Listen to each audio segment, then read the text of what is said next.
All right, welcome back. We have Ken Demlow from HR Green here to talk about the financing of broadband access. And so I was asked to tell, because I've known Ken for probably 15 years by now, he had the audacity to come to Indianola, Iowa and tell us we needed fiber optics retail when we barely had anything, and say it's all about entrepreneurship community, because Ken was actually in entrepreneurship back then. And so he did programming and talked me into working with the college a little bit with our utility and Simpson College, and try to connect broadband and things. And then I found out that Ken Demlow is the best engineer representative that did not have broadband at home. He's been on wireless the entire time and satellite, preaching to other communities about the need for it and fighting for it in Mills County, trying to get it to his house so he can work from home. And he has been successful. Thank you. Yep. All right, Ken. And again, I'm Ken Demlow, and I'm a senior project manager and group leader for HR Green.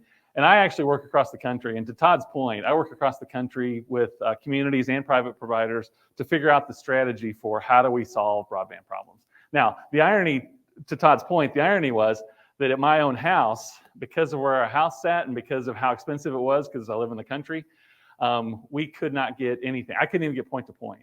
So here I am in the industry, on satellite, on Zoom calls, and I'm the one pixelating. And a lot of my clients said, boy, I wish we knew a broadband guy. Well, part of what was, we had to solve the money thing.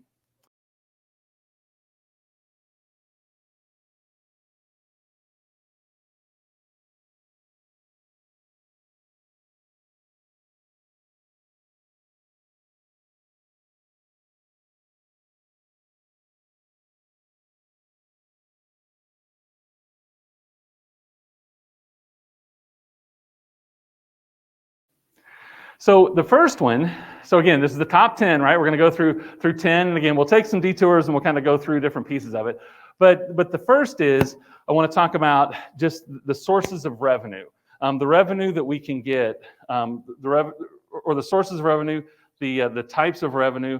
I want to talk about that first. Now, revenue streams, and I'll go into some detail and then I'll leave time for questions so we can talk about those later. And again, most of these things you already know, or you might know, but I just want to pull them all together to have kind of a big picture. But you know, when we talk about revenue streams, and we will talk a little bit more about different types, but when we talk about revenue streams, there could be revenue that's just like the per subscriber, right? And again, you know these things, so I'm not, a lot of these things, but there could be the revenue per subscriber, but then also there are other revenue streams, and we'll talk about those and how those can fill in, but there's other revenue streams like, for example, middle mile. If you have middle mile, what lease agreements can you have? What different funds can be, or what different folks can be over your middle mile to provide revenue. So when you talk about show me the money, no matter what your infrastructure is, and we'll talk about several different examples, but no matter what your infrastructure is, just remember that any infrastructure you have, if you think through how can we monetize this? What can the revenue be from that? And like Todd's example, that he mentioned, we talked about, well, what about an entrepreneurial perspective? Well, there was a whole other side of revenue stream that could come from that. And again, we'll talk about that a little bit more in detail as we go through. But go ahead, Curtis. So that's on the revenue side. And again, we'll look at some specifics, but that's on the revenue side. So that has to be more than the costs. So then we have to look at what options are there to lower costs. Now, there are grants, and just talking about, you know, you've heard some of those now. Out of curiosity, are there any providers who are taking advantage of Reconnect right now? Reconnect 5? Okay, well, Reconnect 5 is open. And again, you probably know that, but in case you don't, Revenue 5 is open, or Reconnect 5 is open. Now, I got the opportunity to sit with some of the NTI leadership a couple weeks ago for a couple days and talk through some of the things they're working on. It opened on March 22nd, and it's open for 60 days. So we're going to run out of time here before too long. But if you have the opportunity to look at Reconnect, they have a couple different criteria. And again, some of you may know this, but just for those who don't, they have a couple of criteria. One is, are you eligible? And the other is what provides strength for your application. There are some of their programs that are open in this window in Reconnect 5 that are 100% grant. Now, you have to be eligible for those. And there's eligibility criteria like if there's a chronic poverty issue in the area, and then there's, you know, there's dots that are red, you know, because they're unserved. But if you have a chronic, if in the area it has a chronic, and there's ways they define that, but if there's a chronic poverty, that sort of thing, it can be eligible for 100% grants. So my point is that there are windows like that. There's a window open now. If you already kind of know some areas that you think might be, then you can go on the NTIA website, you can look and you can see actual addresses and you can see what is eligible and what's not. So there's ways you can look at that. If that, like at this point, you'd have to move pretty quickly to be able to do it, because again, it was March 22nd, open for 60 days. But just wanted to make sure you knew that was open. And again, in talking about grants, you know, there's the NTIA or the USDA grants, you know, Reconnect Open Now. Some of the other areas where we've seen grants that you just for you to think about is that there have been in transportation, there's been some grants. We work with a couple clients or a few clients across the country that have gotten grants for transportation that was actually for fiber in transportation.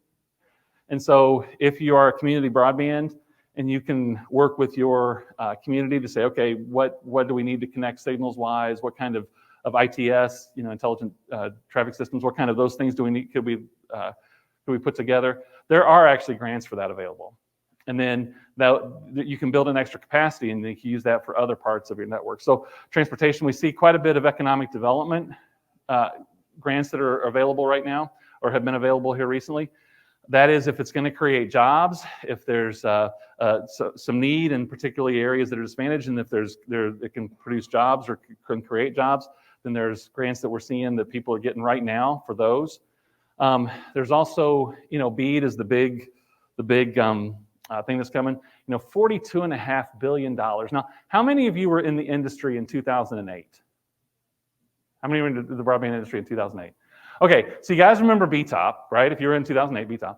Now, that, by the way, BTOP was crazy money. That was like the drunken brawl of broadband, right? I mean, like there was just all this money coming in all across the country, this crazy money in the stimulus that was happening. You guys, that was $7.1 billion. We're at $42.5 billion, and that's only one measure. I mean, it's more like in the $60 billion range, and then there's plus the matching, or what'll be matched. $42.5 billion coming into our industry. You know, that's unheard of. And I was getting, I lose track in the different states, but I was getting roughly $1 billion. Isn't that right? Somewhere in there, I think. 431 million. 431 million. Okay, so okay, based on eligibility in that. Okay, yeah. So 431 million. Still, you guys, that's crazy money for what we do or what we have done in the past. Having said that, we're trying to get to the most expensive need, right? And so there that proportionate of this is crazy money, but it's really, boy, the need is getting to the most expensive thing we need to cover. It kind of makes sense. So that is coming up. In talking with the different agencies and talking about what's happening, you guys probably know all this, but just so you know, in the BEAD world, that states had to submit their Volume 1 and Volume 2. Those have to be approved by NTIA. When those are approved, then they can have their window for challenges. And then once those are all done, then they've got to get their last steps in, and then they can start opening their grant windows. Most states are talking about that they're going to be going in the fall. States are trying to decide whether they're going to do 1 round or 2 round or 3 rounds, that sort of thing. Most states right now are gearing towards probably 1 round.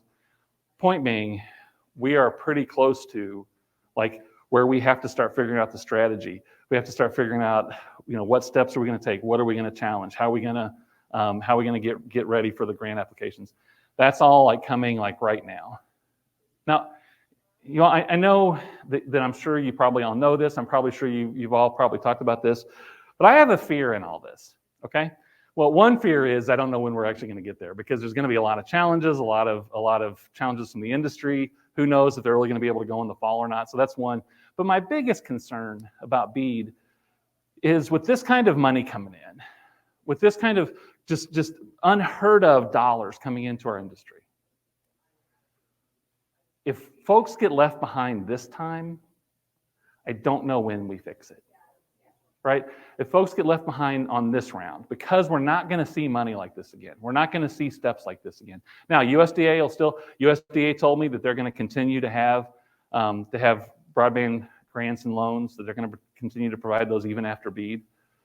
But still, if we don't get this, like if we don't do our best here, I really do worry that folks that have been left behind, because there's always been a digital divide, right? But folks that are left behind in this round, I'm not sure when we really catch up. I'm not sure when we fix that. But BEAD, again, that's the big thing in the industry right now. That's where the big conversation is, appropriately. But we do need to be preparing for that and make sure we are. And then there's another that I've seen quite a bit, and that is in like things like community development, in like downtown renovation projects and that sort of thing. I've seen quite a bit of grants coming in that actually you can use that for broadband. You can use that for Wi-Fi, so you can use those for those pieces too. So again, that's just the grant side. By the way, again, if you think about, and again, you know this, but just to have it all clear, when you think about the math of, we got to think of our revenue streams, we'll talk more about that, but then also lowering the costs, that can help the revenue be more than the cost. So those are all ways. This isn't really a session about grants, by the way. This is show me the money, and grants are a big part of that, an important part of that. But grants are kind of one small piece I want to talk about. Notice this is only two. The first was revenue streams. On our top 10, I lumped all the grants into our second point, our second topic in our top 10 of grants.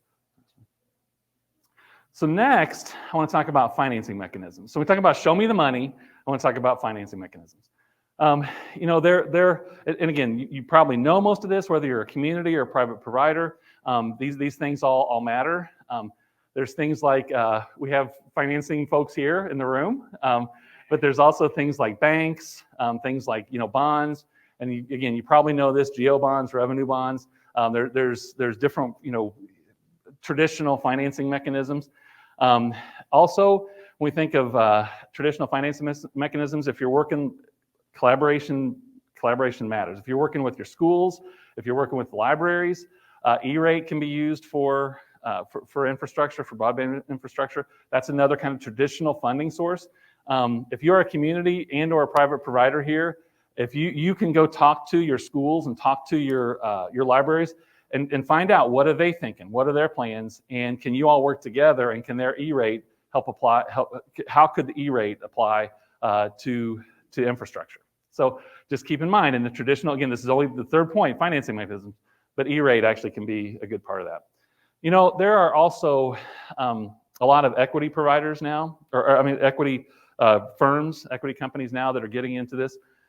You guys, again, I've been in this industry for a long time, and to see the number of equity firms that are partnering up with providers or willing to come in and bring in money, I've never seen anything like it. I think we have some folks in this room who have probably worked with equity companies, equity sources. You guys, here's the way to think about this. When you have $42.5 billion coming into an industry, that attracts people like equity firms and banks and bonding agencies. That attracts them to say, if there's that much money coming in, if the industry is going to grow like that, how can we grow with the industry? And if they make their bets right, they can grow faster than any other index funds, any other index rates. So there's a lot of equity firms out there. Across the country, I probably work with 10, 15 providers at least, who all have had some equity firm not only approach them, but they have actually made arrangements and agreements with equity firms to come in and do building. So that's a huge source of money that's available. Now, I want to get to some of the things to think about with that. But then there's also Gigi talked about philanthropy. There's also the last one on the list. There's also so the equity investors. There's also other investing sources that are out there, other entities that might invest. So those are all kind of traditional funding sources. Hey, Curtis, can you just go back to the last slide real quick? So one of the things I want to talk about there, though, on financing mechanisms, when it comes to taking advantage of those financing mechanisms, whether it's banks, whether it's bond type things, whether it's equity investors, just know, and again, I think you probably know this, but this is just to make sure we talk about it. there's that graph at the bottom. There's a lot of work to be done to make that all happen right. There's a lot of due diligence that you have to do. There's a lot of making sure your numbers are right, making sure that your revenue, your costs, that your capital costs, your operating costs, making sure that those are all correct, making sure that you can handle a debt service, making sure that you can handle that the model actually works. And so just know that in any of those traditional financing sources, you're talking months of work. And again, you probably know this, you've probably done this, but just in case you haven't, months of work to make sure that it all makes sense, to make sure that it all works. As an engineering firm, we have to come through and say, here's what the revenues could be, here's why, here's what the cost would be, because we actually have to design them. And then we have to say, here's what the debt service, we have to get with whoever the group is that's providing that financing. Here's the debt service that's needed. And we have to be able to go through and say, here's by year what you should make. Here's how it works or doesn't. Is it feasible? At what point will you be cash positive? At what point are you debt free? Those are all things that working in the traditional financing that you have to do. Again, you probably all know this, but just want to make sure we talk about it. So yeah, Chris, go ahead. So next I want to get to, now notice we've talked about 1 through 3, and this is 4 through 10, okay? So on this, I've got several. Now I want to talk about more creative, right? So that was the kind of the more typical part. That was kind of the things that you would usually talk about, usually deal with. But being in the industry for so long and working with so many different groups who have done so many different things, I wanted to make sure we talked about some creative ways of financing, some creative ways to find the money. So one is in dig once. Now I'm going to go through. I'll go through after we go through this list. I'm going to go through a couple examples, but just I want you to know a source of money for your projects can be dig once. If you do dig once right, or if your community does dig once right, there's different ways to do this, but if it's done right, that actually is a source of money for your project. It can actually lower costs, or you can lease it out. So for example, an example that Gigi brought up was West Des Moines. One of the pieces in the model that we worked on the original model with them, one of the pieces of the model was, if we put in this conduit, how much will it cost? How we pay for it? What will the revenue be? How could other people use it? And if other people used it, what would they agree to of costs? And we worked all that out, and it was a source of money to pay it off, right? So when you show me the money, if you're doing dig once right, and again, I'll show you a couple examples here in a little bit, but if you do that right, that can actually be a source of money for your project. Another is permitting. So you can look at this one of two ways of how permitting can actually be a creative source of revenue. One is if you're a municipality here, you have to cover your costs, right? So in your project, in the projects that are done in your community, permitting is a way that you can cover your costs, that you can help your city run. That actually can be a source of money. Another way that permitting can be a source of money for your project is, I was sitting around a table, and so the providers in the room, this will probably make sense, but I was sitting around a table with some of the biggest companies in the United States in fiber and broadband and cable. Okay, so we're sitting around, and I said, okay, just want to ask, what is your primary, and this works for private providers, it works for you if you're a community broadband. What is your number one concern with all of this broadband stuff that's happening? What's your number one concern for you, for your company, or for your utility? I was thinking cost, right? Because in this market right now, particularly, costs are crazy, right? Like costs are all over the place. That would probably be it. I was thinking, those sorts of things. Every one said permitting. What? And they said, our biggest issue is speed to market. Our biggest issue is speed to market. So if you want to talk about whether you're your own utility, whether you're a community working with private providers, permitting is like the big thing in the room that nobody talks about. Or that doesn't get talked about until some point in the process. Let me give you an example. If you're a community and if you want broadband in a certain area, or you want to be able to provide broadband in a certain area, or you want to work with a provider and collaborate with a private provider to get broadband to a certain area, if you streamline your permitting and if you make sure that permitting is clear, it's specific, and here's what you do, it applies to everybody, but it also makes it easier to get there, you'll get broadband. You'll get broadband. Speed to market. Speed to market. Show me the money. That's a way you can talk about lowering costs. It's a way that you can lower the cost for the mix of if you're collaborating. But permitting is this really powerful thing to be able to show you the money in projects and to be able to make projects happen. Now, if you're a community broadband and you're here, then a way to think about that is that applies to you too. That applies to you too. If you can say, how can we make permitting work for everybody, including us, or how can we make sure that permitting gets broadband where it needs to be? You work that out, you get speed to market. That's going to matter in your utility.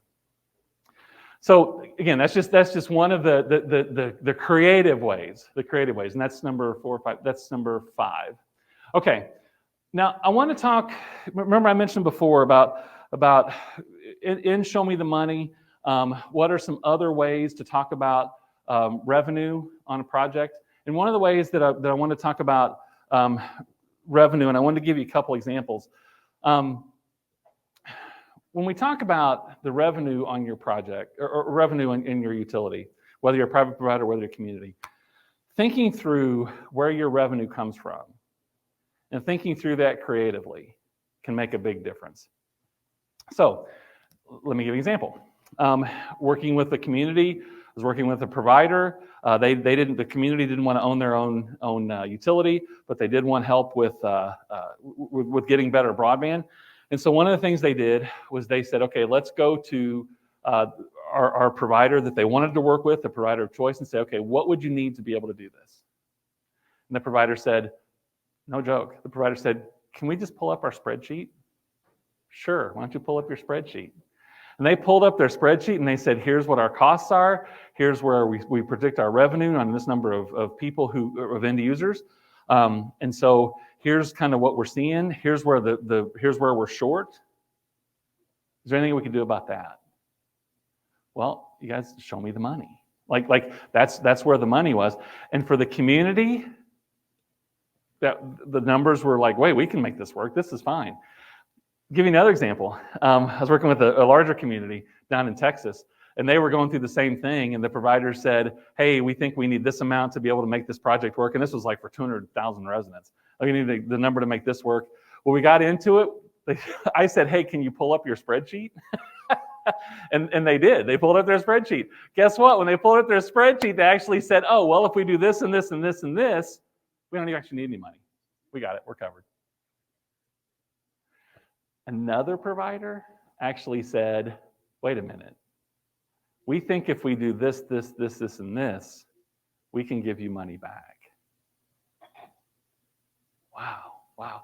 So when you think about who your end users are, when you think about who the folks are that you know, I've worked with a lot of projects for quite a few years where like for example, in one community, this was in Illinois, they said the hospital said, hey, if you can get broadband out here, if you can get it, you know, to this area out here where we are and some other, they said, we'll actually write a check. You know, when you think about like my point is, here's the creative ways to show me the money, and I'm telling you all, I've seen it. People will do it. Like if there's the need, and if you can say, here's what we're thinking, and here's how we might be able to meet that need, whether you're a private provider, whether you're a community broadband, whether you're a community trying to make the broadband work. Make sure you're talking to those people, because if you're talking to schools and libraries, they can talk E-rate. If you're talking to the end users who might be out there. We actually had a business park where the people in the business park said, how much do you need to get the fiber here? And we did the math. We said, okay, it looks like it's going to be about $1.5 million. And we're thinking, yeah, they'll be like, forget it. They actually came back in a week and said, okay, we'll cover the $1.5 million. Show me the money. Show me the money.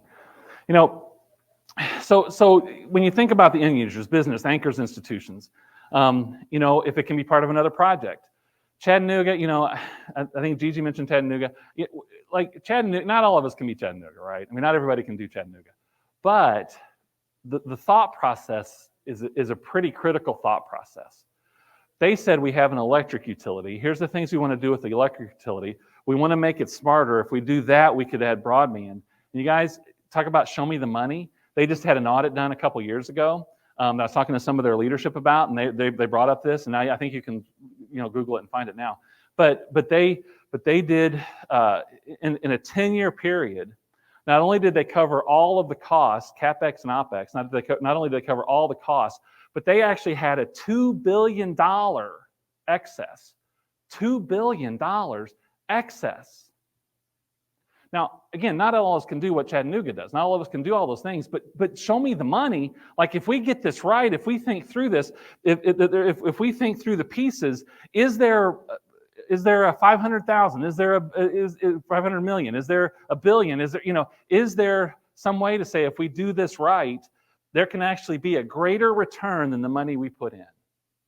Well, again, Chattanooga is not we can't all be Chattanooga, but they provide a really good example. Now, another one I want to talk about, and then if you bring in consortiums, again, I've kind of talked about that, so I won't go into that in detail. But another community I want to talk about was is a way to save other costs. So show me the money. There's ways to save other costs. Now, an example I had was Sugar Land, Texas. I was working with Sugar Land, and they came in and said, "Oh, we can't afford fiber." And by the way, has anybody ever been to Sugar Land? No? Okay, they can afford a lot, just so you know. And if you're watching, I love you guys. But they can afford quite a bit. But they said, "No, we can't afford fiber." So they're like, "Well, maybe we could bring in somebody. Maybe we could make, this is Sugar Land, so there might be some providers that would want to come in." And of course there are. But they said, but in looking at this, we can't afford it. Now, here's what we did. We did a study. Then we did a high-level design, and to have the ring that they would want to have to cover all the things, and maybe that was a way to start, a way to get going. Having municipal own it, was going to come up with $14 million. Is what it was going to cost to put it in, $14 million. That's where they said, all leadership went, "Whoa, we're not spending $14 million. No way are we going to spend $14 million. You guys, we went through and did a map of all of their existing connections. They had an RF for their traffic system. They were putting in an AMI system. There was an RF system for the AMI. They had different facilities connected to cellular, different facilities connected to this. They had to redo all of their traffic signal stuff, and that was going to cost $3 million. So going through all these different pieces of all the things that they already paid. And what we found out was, getting all these numbers together, we put it on a map, by the way. We put all this on a map. The head of Public Works said, "I've never seen this before. I didn't know we had all that junk." Yeah, you do. You got all that junk. So we put together, here's what you're paying right now for each of those pieces. Here's what all of that costs. Over an 8-year period, that cost $16 million. Their cost was going to be $14 million with an 8-year payback. And then after the payback, it all goes into their general fund. Right? Or all goes into the fund they were going to use to operate all this stuff. Show me the money.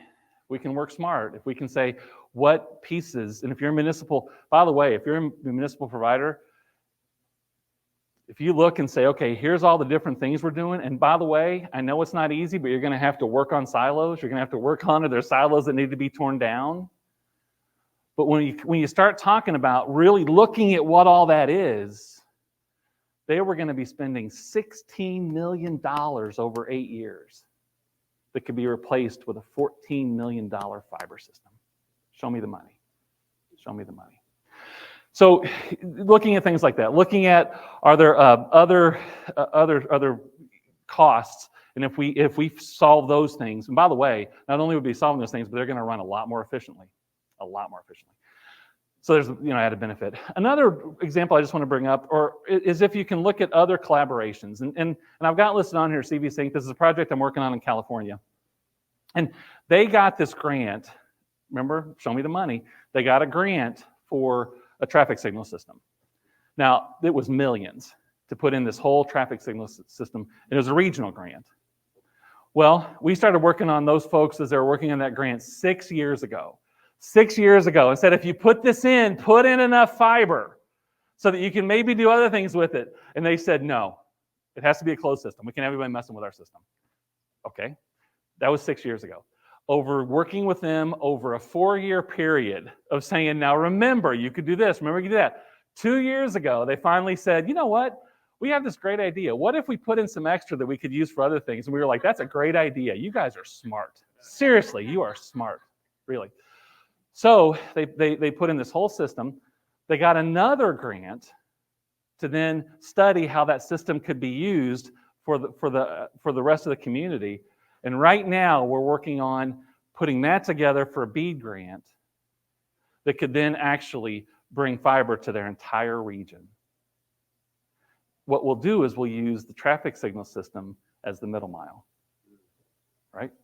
So we use that as the middle mile. We get a grant then for the last mile. By the way, we really think that's going to make a whole lot of sense to the NTIA and to the state, because we are taking things that would cost, remember, revenue cost. If we're taking the things with the cost and we're reducing that by about 50%, if we're reducing that cost, well, not quite that, 30%. If we're reducing that cost by 30%, then we get a grant for another part, and we're going to try to use that savings. We're going to try to use that as the in-kind matching.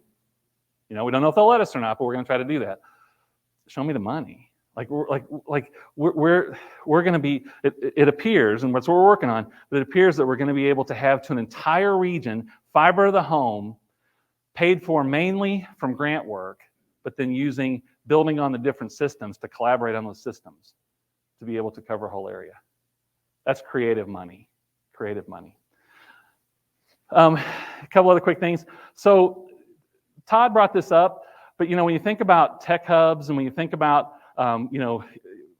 startup and tech parks and those sorts of things. Now, y'all, you may think, like I don't know how many of you are thinking in those terms, and if you're municipal broadband or even a private provider. Believe it or not, there's money in that. There is money in that. Let me give an example. In NCAA basketball, and the group that came in second was, did you guys watch? Purdue. We all watch the women. You only watch the women? Yeah, this is Iowa, that's right. But Purdue finished second. Now, I used to live about a half hour from Purdue, and so I got a chance to talk to the Purdue leadership a lot. I got a chance to talk about what they were doing. They have these tech areas that they've been fiber fed for 15 years easy. That they have these startups, these tech hubs. They have this certain way of putting it together. Todd and I talked about this quite a bit. So I asked them. I said, "Okay, so how do you do this? How does this work?" And they said, "Well, it's a lot for our students, but then we also will open this up to the community. We put this together. We work through that. We help them with all the science and all those kind of things, and then we have a particular we have a way of how we kind of recoup some of our money. And so we have this recoup mechanism in there." And I said, "Oh, okay." I said, "Well, so wait a minute. So tell me, how you doing? Financially? How's this working financially?" And they said, "Oh, pretty good." I said, "What's pretty good?" And they said, "Oh, over the last few years, we've made $431 million. $431 million. Show me the money. Show me the money." Now, that wasn't just broadband. But let me tell you, broadband was the base. They worked from broadband. Now, they offered other things. By the way, in your community, could you offer other things? Do you have a school? Do you have attorneys? Do you have banks? Could you offer other things? Well, my point is, it's a creative way of looking at this. But if you have a tech hub, if you have a startup hub, if you work on those things in your community, and if you think creatively and think, okay, how could I do this? What could we do? Purdue made $431 million. And that's recurring money, by the way. So that's just, again, another creative way of saying, hey, could we do this? Another thing I just want to talk about is smart applications. Again, there's a whole new world. If you have a tech startup area and you want to help people to do startup related things or smart applications off of your existing technology because you have fiber, there's a whole world of things. You get $42.5 billion coming into an industry. Trust me, the applications are going to come. People are going to figure out ways to use that. Can you get in front of that? Can you say, wait, is there something we can do to be in front of that? Curtis, how am I doing time-wise? Am I getting pretty close? Okay. So I won't go any further into that. In case you couldn't tell, I'm kind of passionate about those things. Those are really interesting to me. But that's another way of saying, what could we do something in the smart application side? Because you guys, somebody has to use the broadband somehow. You get $42.5 billion worth of fiber that has to be used somehow. How could you use that? Well, maybe you can show you the money. Okay, those are 4 through 10. Okay, hey, just real quick, I want to show you an example. So this is, I was talking about the co-location, the dig once. This is Centennial, Colorado. One of my colleagues who's retired now, but he was the chief improvement officer, something like that, for Centennial, and then became the city manager. They started with what you see up at the top, and they started with just some infrastructure. And then as they did projects, they started putting in the stuff you see in the bottom right. They got some grants to help with some of it. They put in conduit, they put in some fiber, but they just kind of built as they went, okay? Now, they were doing a lot, so they were doing a lot of building, but they made sure, hey, we're going to be smart about this. You guys, here's what I want you to know. They spent about $600,000. It's a lot of money. I get that. That's a lot of money. They got some grants to help offset that. But they spent $600,000 roughly. They ended up with a utility worth almost $4 million. They built it along the way. They bootstrapped it along the way. But it's because they were doing other construction. And then Ting, by the way, Ting came in and was helping with okay, so what do we do with that now, and how do we make sure that we have that out to everybody? So Ting came in, and last I heard, they were helping with that. But you know, when you talk about co-location, you guys, there's money in co-location. Show me the money. There's money in co-location. Okay, Curtis, go ahead. And then, hey, one thing I wanted you to know too, you may already know this, and again, if you don't, I just want to make sure you knew. So if you go to the state of Iowa's broadband page, they've worked something out with the DOT, and the DOT is posting all of their upcoming projects on Iowa's broadband page. So this shows all their upcoming projects. They update it regularly. If you want to talk about co-location, you can go there. It shows you what's coming up, and then it says if you want to co-locate, here's an email address to email us to talk about co-location. You guys, I don't know exactly what the deal is. I don't know if they're going to make it good or not. It could go either way. But I will tell you this. If you're putting in infrastructure and you can co-locate and it's reasonable, now again, there's a lot of ifs there.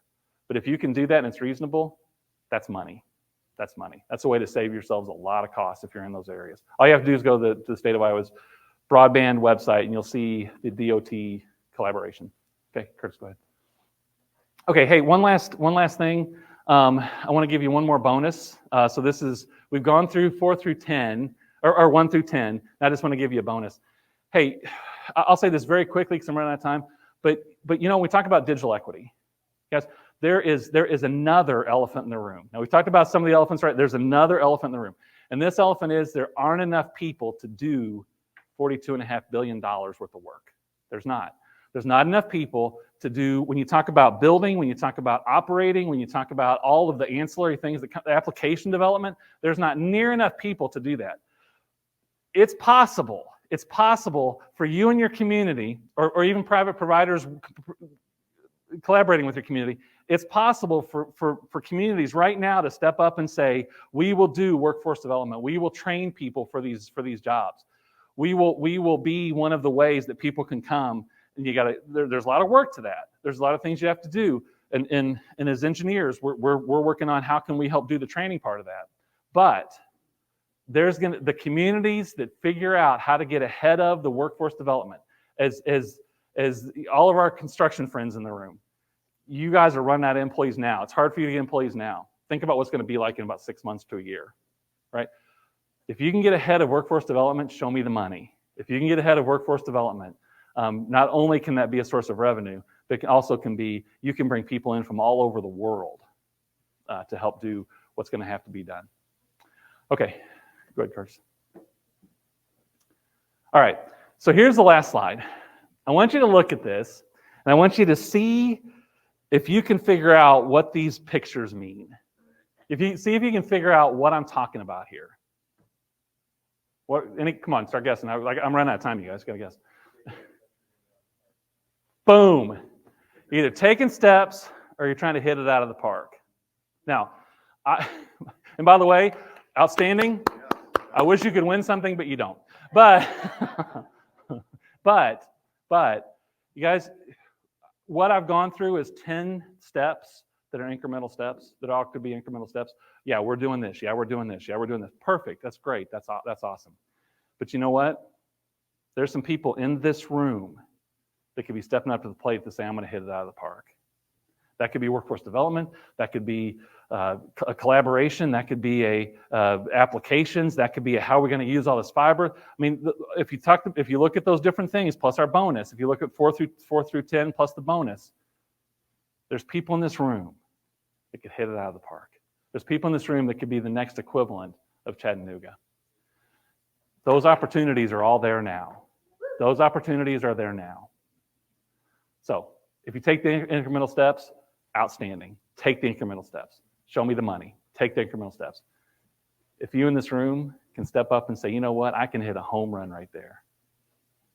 That's awesome. That's awesome. Thank you all.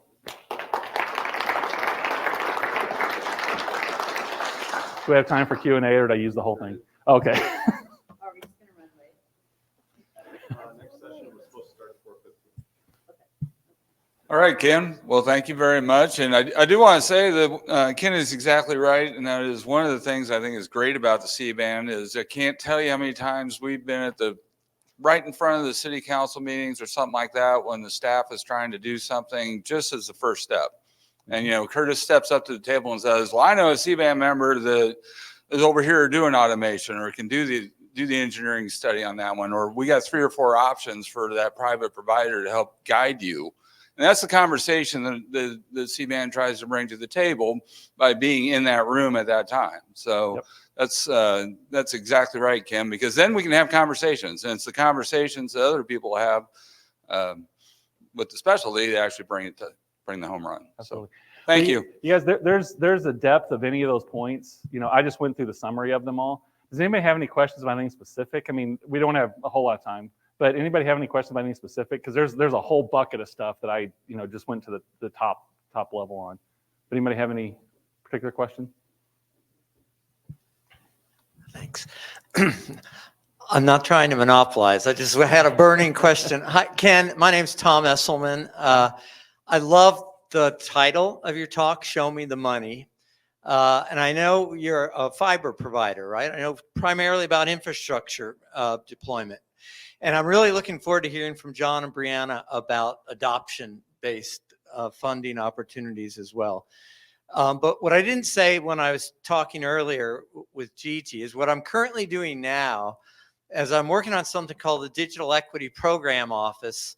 And it's dedicated to making sure our region becomes really good public stewards of all this money, the new money coming into the picture. You mentioned BTOP, and a lot of us that have been working in this space for many years know that there's been some criticism that a lot of that money just got filtered away and nobody knows whatever happened to it.